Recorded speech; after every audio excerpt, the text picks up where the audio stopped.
Bismillahirrahmanirrahim. Assalamu alaikum dear viewers. This is Sir Saud and you are watching my YouTube channel Saud Solutions. आज की video lecture में मैं आपके लिए लेकर आया हूँ solution of model paper 2021 second year mathematics Karachi board. आज के वीडियो लेक्चर में हम सिक्वल करेंगे सेक्शन बी का शॉर्ट आंसर क्वेश्चंस का और सब सेक्शन है analytical geometry and vector algebra. आज के सवाल को जो सॉल्व करेंगे वो है क्वेश्चन नंबर 2 का सेकंड पार्ट। तो जनाब आइए बढ़ते हैं हम अपने क्वेश्चन नंबर 2 के सेकंड पार्ट की जानिब। ये हमसे क्या पूछ रहा है और इसका ताल्लुक किस एक्सरसाइज से है।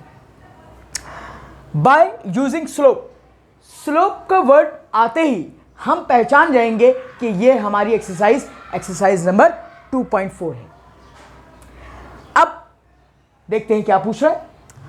फाइंड द फोर्थ वर्टेक्स, चौथा वर्टेक्स मालूम करना है ऑफ अ पैरेललोग्राम, एक पैरेललोग्राम का। इफ अगर 1, -2, 1, 0 and 2, 1 are its 3 consecutive vertices, अगर इसके 3 लगातार जो है हमें वर्टिसेस दिए जाएं तो चौथा वर्टेक्स पैरेललोग्राम का हमें मालूम करना है यूजिंग स्लोप्स, स्लोप को इस्तेमाल करते हुए। अब हमने ये काम किया, पहले एक रफली डायग्राम बना ली, एक पैरेललोग्राम ड्रॉ कर लिया। मैंने पहले वाले पॉइंट को यहाँ प्लेस कर दिया, इसका नाम ए रख दिया। सेकंड वाले पॉइंट को यहाँ प्लेस कर दिया, इसका पॉइंट बी नाम रख दिया। थर्ड वाले को यहाँ प्लेस किया, इसका नाम सी कर दिया। और चौथा वर्टेक्स का नाम मैंने डी सपोज कर लिया और इसको एक्स, वाई सपोज कर लिया, जो मुझे मालूम करना है। अब मैं क्या काम करता हूं, मैं लिख लेता हूं उसको, कंसीडर अ पैरेललोग्राम। ये मैथमेटिकली तौर पे जो है एक पैरेललोग्राम को शो करने का, जाहिर करने का एक तरीका है। ये दो आप पैरेलल जो है लाइंस लगाते हैं, जीएम लिख देते हैं, short form of parallelogram, ABCD, ठीक, इसके वर्टिसेस को शो कर रहा है। अब हम यहाँ पे स्लोप फार्मूला इस्तेमाल करेंगे। स्लोप फार्मूले के लिए मैं लिखूंगा यूजिंग स्लोप फार्मूला, और स्लोप फार्मूला क्या होता है, m = y2 - y1 divided by x2 - x1। अब हर साइड का स्लोप मैं बारी बारी कैलकुलेट करूंगा। तो देखिएगा जनाब, मैं एक काम करता हूं, पहले slope of AB side calculate करता हूं। तो मैं इसको यूं लिख लेता हूं, स्लोप ऑफ AB = अब फॉर्मूले के मुताबिक पहला पॉइंट x1 y1 कहलाएगा, दूसरा वाला x2 y2 कहलाएगा।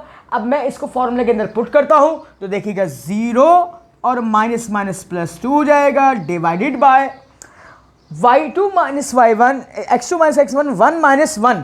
तो यहां पे क्या हो जाएगा, 1 - 1, 1 - 1 क्या हो जाएगा, 0 हो जाएगा। ऊपर क्या बचा, 2 डिवाइडेड बाय 0। अच्छा, वैसे तो ये होता है कि अगर डिनोमिनेटर में 0 आ जाए तो वो चीज़ इन्फिनिटी हो जाती है, मगर हम यहाँ पे इन्फिनिटी करके सॉल्व नहीं करेंगे, इसको आपने 2/0 ही रखना है। इसके बाद ये काम होगा कि मैं इसका BC साइड का स्लोप कैलकुलेट करूंगा। तो यहाँ पे देखिएगा, स्लोप ऑफ BC = अब ये पॉइंट x1 y1 बन गया, ये वाला x2 y2 बन गया। तो देखिएगा 1 - 0 डिवाइडेड बाय 2 - 1, तो ये 1/1 बिकम्स टू 1 हो गया। स्लोप ऑफ BC भी आ गया। अब थर्ड हमारे पास साइड है CD, तो ये x1 y1 बन जाएगा, ये x2 y2 बन जाएगा। तो जरा देखिएगा आप लोग, स्लोप ऑफ CD, तो देखिए x1 y1 x2 y2, y - 1 divided by x - 2। तो ये हमारे पास जनाब थर्ड साइड का स्लोप आ गया, स्लोप ऑफ CD। अब हम ये काम करते हैं कि यहां पर जो है लास्ट स्लोप को डिस्कस करते हैं, और यहां पर मैं इससे लाइन खींच रहा हूं, स्लोप ऑफ AD। अब A के पॉइंट्स x1 y1 हो जाएंगे, D के पॉइंट्स x2 y2 हो जाएंगे। तो क्या करूंगा मैं, y - माइनस प्लस का 2 डिवाइडेड बाय x माइनस 1। तो ये आपके पास चारों साइडों का स्लोप आ गया। अब आपने ये काम करना है कि पैरेलल लाइन कंडीशन इस्तेमाल करनी है, क्योंकि किसी भी पैरेललोग्राम में ये खासियत होती है, ये प्रॉपर्टी होती है कि सामने वाली जो साइड्स होती हैं आपस में इक्वल भी होती हैं और पैरेलल भी होती हैं, तो उनके स्लोप पैरेलल लाइन के मुताबिक क्या होंगे, आपस में बराबर। तो इसका मतलब ये है, यहां पर मैं इस्तेमाल करता हूं यूजिंग पैरेलल लाइन कंडीशन। अब इस कंडीशन के मुताबिक साइड ए बी किसके पैरेलल है, सी डी के, तो मैं स्लोप ऑफ ए बी बराबर रखूंगा स्लोप ऑफ सी डी के। तो जरा देखिएगा जनाब, ए बी का स्लोप क्या है, 2/0 इज इक्वल टू, और सी डी का स्लोप क्या है, y minus 1 divided by x minus 2। अब जरा गौर से देखिए, इसको सॉल्व करने के लिए आपको क्रॉस मल्टीप्लाई करना पड़ेगा। ये 0 से ये वाली चीज मल्टीप्लाई होगी, खत्म हो जाएगी, और ये क्रॉस मल्टीप्लाई करेगा। तो देखिएगा जनाब, तो ये 2x हो जाएगा, minus 2 to 4 is equal to 0, ये तो 0 हो गया। अब देखें 2x इज इक्वल टू 4 और 2 1 2, 2 2 4, x की वैल्यू आ गई 2 के बराबर। यहां तक स्टूडेंट्स इसको नोट डाउन कर लीजिए, और इसके बाद हम एक और कंडीशन इस्तेमाल करेंगे, और इसके बाद हमारे पास एक इक्वेशन और बनेगी और हम सिंप्लीफाई करेंगे x और y को। इसके बाद मैं यहां पे सवाल का हिस्सा रिमूव कर रहा हूं,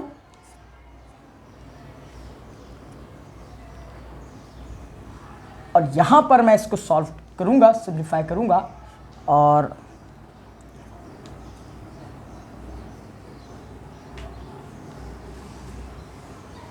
अब देखिए, यहां पे एक काम कर लेते हैं कि अब मैं लिखता हूं स्लोप ऑफ BC पैरेलल है स्लोप ऑफ AD के, और इनका स्लोप लेता हूं। तो BC का स्लोप 1 के बराबर है जनाब, इज इक्वल टू, और AD का स्लोप आपने जो निकाला वो निकाला y plus 2 divided by x minus 1। आप इसको क्रॉस मल्टीप्लाई करके सिंप्लीफाई करेंगे, ये उधर जाएगा, तो आपके पास बनेगा x minus 1 is equal to y plus 2। आपने x की वैल्यू निकाल ली है जो 2 के बराबर है, इधर रिप्लेस कर दीजिएगा आप, 2 minus 1 is equal to y plus 2, ये प्लस 2 और प्लस 2 कैंसिल आउट हो गया, y की वैल्यू डायरेक्ट माइनस 1 आ गई। हम यहां पे लिखेंगे so required fourth vertex of parallelogram ABCD is, इसके बाद लिखेंगे D, और जनाब D की वैल्यूज क्या है, 2x की कीमत और y की -1, तो आप लिखेंगे 2 - 1, और यही आपका रिक्वायर्ड आंसर होगा। तो स्टूडेंट्स इस सॉल्यूशन को नोट डाउन कर लीजिए, और एक बात वाज़ेह है स्टूडेंट्स कि ज़रूरी नहीं है कि एग्ज़ाम में आपको एक्सरसाइज का जो भी सवाल आएगा वो बिल्कुल कॉपी एज इट इज़ आएगा, यानी कि कोऑर्डिनेट्स बिल्कुल वही होंगे जो किताब में मौजूद हैं। किताब में जो कोऑर्डिनेट्स हैं वो चेंज भी हो सकते हैं। जैसे मॉडल पेपर में इस सवाल में उन्होंने तीनों कोऑर्डिनेट्स चेंज करके पूछे हैं, तो जब चेंज करके पूछें तो आपकी प्रैक्टिस अच्छी होनी चाहिए। आपके पास कोऑर्डिनेट्स डिफरेंट भी आ सकते हैं, आपको अगर अच्छी तरह उसको सॉल्व करना आता है और अप्लाई करना आता है, फार्मूला सिंप्लीफाई करना आता है, तो आप सवाल को आसानी से अटैम्प्ट कर सकते हैं। इसके साथ ही स्टूडेंट्स हम अपना आज का वीडियो लेक्चर यहीं पर एंड करते हैं। नए सवालात के सॉल्यूशन को जानने के लिए देखते रहिएगा सऊ सॉल्यूशंस। ये आपका अपना चैनल है, इसको सब्सक्राइब करें, इसको लाइक करें, अपने दोस्तों में शेयर करें और इसका फ़ायदा उठाइए। एग्ज़ाम के दिनों में अपना बहुत बहुत ख्याल रखिएगा। अल्लाह हाफ़िज़।